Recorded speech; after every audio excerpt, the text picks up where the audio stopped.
itu ada Bapak Peri Korni, pengawas Ibu Farida Bukhori almarhumah baru meninggal, ketua yayasan itu ada Ibu Linda Usriana, sekretaris yayasan Bapak Bosya Perdana, bendahara yayasan adalah Adi Kemalajaya, dan ini dicatatkan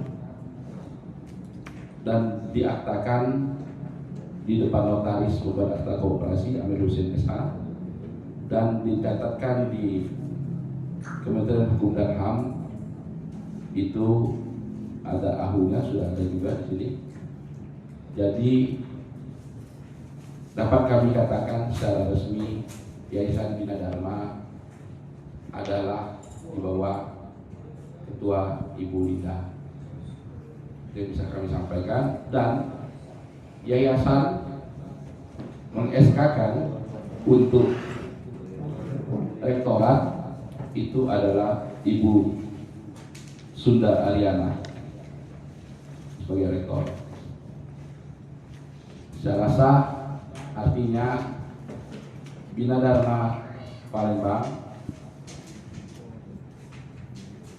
dipimpin Ketua Yayasan Ibu Linda dan Rektor Ibu Sunda. Mengapa kami sampaikan ini? Supaya tidak ada lagi di luar ini banyak yang berita-berita simpang siur bahwasanya ini tidak benar. Nah, inilah yang benar ya semuanya. Yang kedua,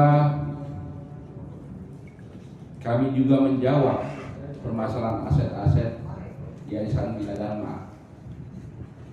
Yayasan Bina Dharma ini didirikan oleh almarhum Pak Bukhori. Saat itu Pak Bukhori Rahman mendirikan Yayasan Bina Dharma ini bersama rekan-rekan, termasuk ada pendirinya dulu Pak Zainuddin. Dan alhamdulillah Bina Dharma yang kita lihat bisa eksis dan berdiri semakin hari semakin kuat, semakin besar, seperti apa yang sekarang kita lihat saat ini. Bina Dharma menjadi universitas swasta unggulan yang ada di Sumatera Selatan. Untuk aset sendiri, selalu Bina Dharma tentunya karena yayasan itu yang meranjuk adalah Yayasan Bina Dharma. Walaupun tadinya dinamakan dengan selalu 4 orang oleh Pak Bukhori. Namun begitu, semua aset ini masih dikuasakan oleh, bukan masih, memang dikuasai oleh Yayasan Bina Dharma, karena pembelian seluruh aset-aset ini dengan uang Yayasan Bina Dharma. Dan itu sudah kami daftarkan juga, sudah diinventarisir, sudah didaftarkan, dan akan dibalik namakan langsung kepada Yayasan Bina Dharma. Maka itu ada pihak dari luar yang tidak puas terhadap hal ini, makanya menggugat. Mungkin kawan-kawan kemarin dan sampai hari ini ada pelang yang dipaksakan ditancap dengan gaya premanisme. Ya, kami bisa katakan itu juga nanti akan menjadi delik hukum, dan kami akan jadikan itu juga ke jalur hukum, karena sudah melanggar dari apa yang menjadi rumah tangga Bina Dharma, karena mereka adalah orang luar sebelumnya yang menyatakan seperti itu. Sementara sebenarnya pihak pengacaranya sudah mendaftarkan ke pengadilan negeri menggugat. Sebenarnya kita secara hukum sudah kita siapkan untuk mengadakan perlawanan dari gugatan itu. kami akan menempuh jalur hukum terhadap apa yang sudah dilakukan oleh pihak-pihak terkait yang sudah memasang patok-patok secara tidak bertanggung jawab.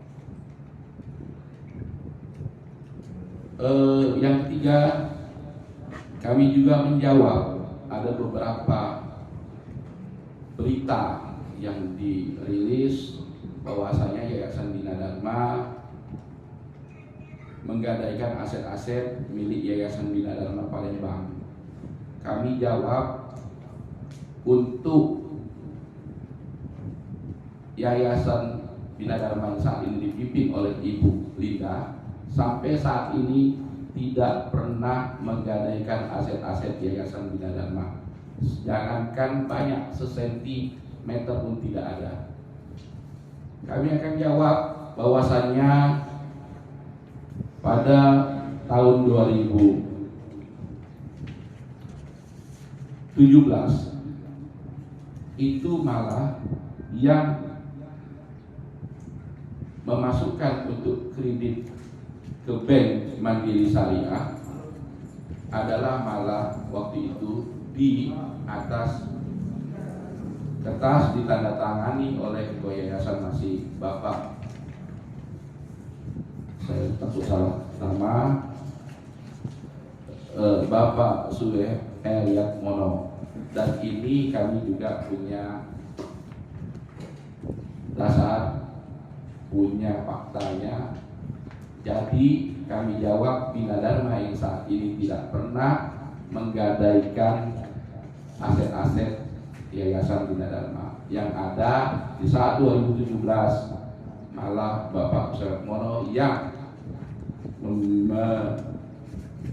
cesikan pinjam kepada Mandiri Syariah yang langsung ditandatangani oleh Bapak Suhe Mono. Ini ada.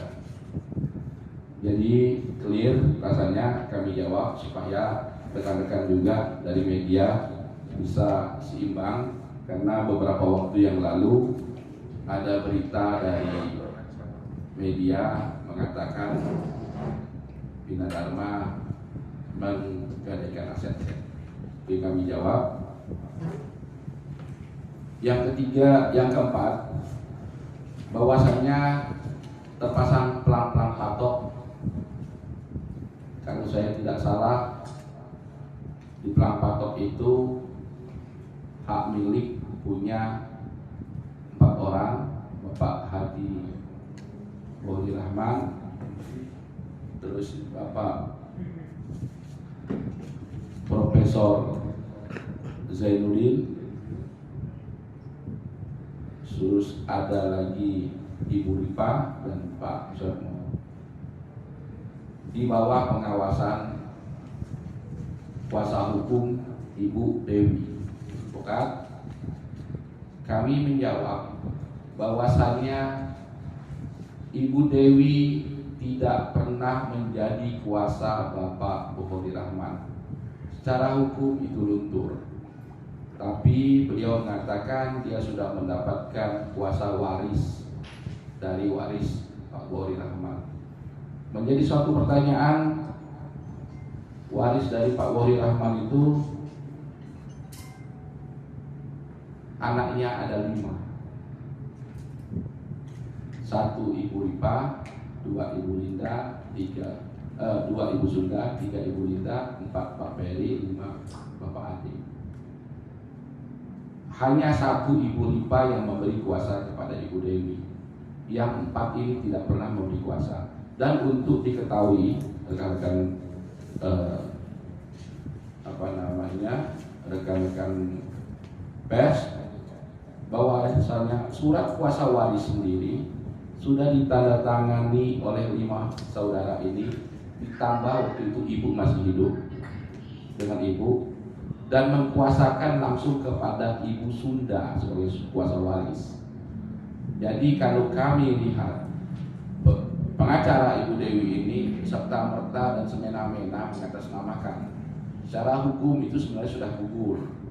Makanya kami anggap ini liar dan akan kami tempuh jalur hukum untuk itu.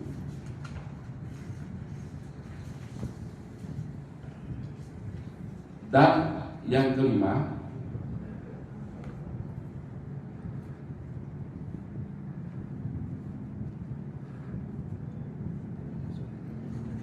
semua yang menjadi permasalahan di Universitas Bina Dharma ini, kalau dari pihak klien kami secara resmi kami katakan sebenarnya tidak pernah mempermasalahkan apa-apa.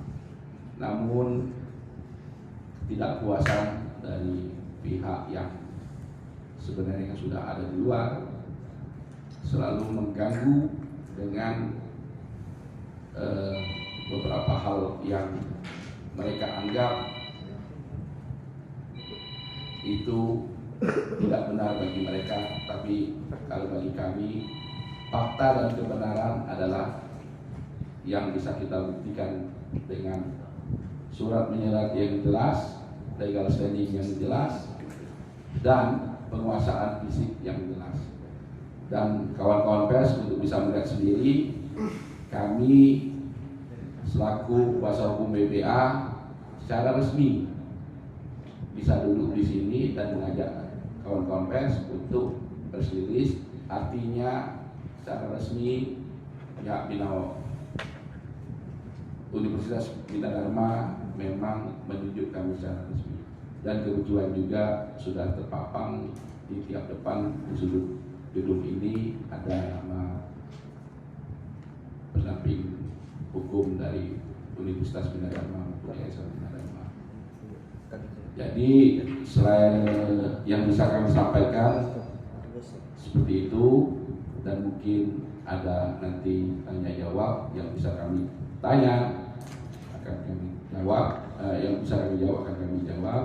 Semoga saja rekan-rekan pers yang ada di sini bisa memberikan berita, menyampaikan berita kepada masyarakat banyak sesungguhnya apa yang ada di Bina Dharma. Semoga press release ini mewakili dari Bina Dharma untuk menjadi universitas yang kembali bereksis, adalah universitas yang masih terkemuka di Sumsel dan tidak membuat was-was dari mahasiswa ataupun